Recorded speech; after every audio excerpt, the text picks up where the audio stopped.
Hey guys, मेरा में नवीन आप देखें नवीन टेक्निकल जोन। तो गाइस आज हम बात करेंगे Redmi Note 10 Lite के बारे में। गाइस आज का हमारा टॉपिक है keyboard sound settings, how to enable and disable keyboard sound. तो गाइस अगर आप अपने फोन में कीबोर्ड साउंड को इनेबल एंड डिसेबल करना चाहते तो इस वीडियो में हम सब जानेंगे। तो गाइस वीडियो को आखिरी देखिए एंड समझिए।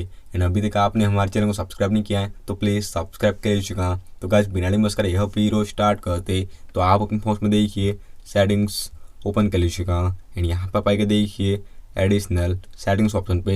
एंड यहाँ पे आपको देखिए सेकंड ऑप्शन दिया आता है लैंग्वेज एंड इनपुट वाला, तो क्लिक कर लीजिएगा। एंड यहाँ पे आपको देखिए मैनेज कीबोर्ड पे क्लिक कर देना है। एंड यहाँ पे आपको देखिए सेकंड ऑप्शन दिया आता है जीबोर्ड वाला, तो क्लिक कर लीजिएगा। एंड यहाँ पे आपको देखिए सेकंड ऑप्शन दिया आता है फ्रीक्वेंसीज वाला, तो क्लिक कर लीजिएगा। एंड यहाँ पे आपको नीचे में देखिए साउंड ऑन कीपैड ओपन दिया आता है, तो आप इसे ऑन कर लीजिएगा। तो गाइस जैसा भी इसे ऑन करेंगे तो आपके फ़ोन में कीबोर्ड साउंड इनेबल हो जाएगा। एंड यहाँ से देखिए आप अपने फ़ोन में कीबोर्ड के वॉल्यूम को कंट्रोल भी कर सकते। अगर आप अपने फ़ोन में देखिए कीबोर्ड साउंड को डिसेबल करना चाहते तो इस स्टेप पे देखिए आप अपने फ़ोन में कीबोर्ड साउंड को डिसेबल भी कर पाते। तो इस स्टेप पे देखिए आप अपने फ़ोन में कीबोर्ड साउंड को इनेबल एंड डिसेबल कर पाते। तो गाइस यह था आज का हमारा टॉपिक।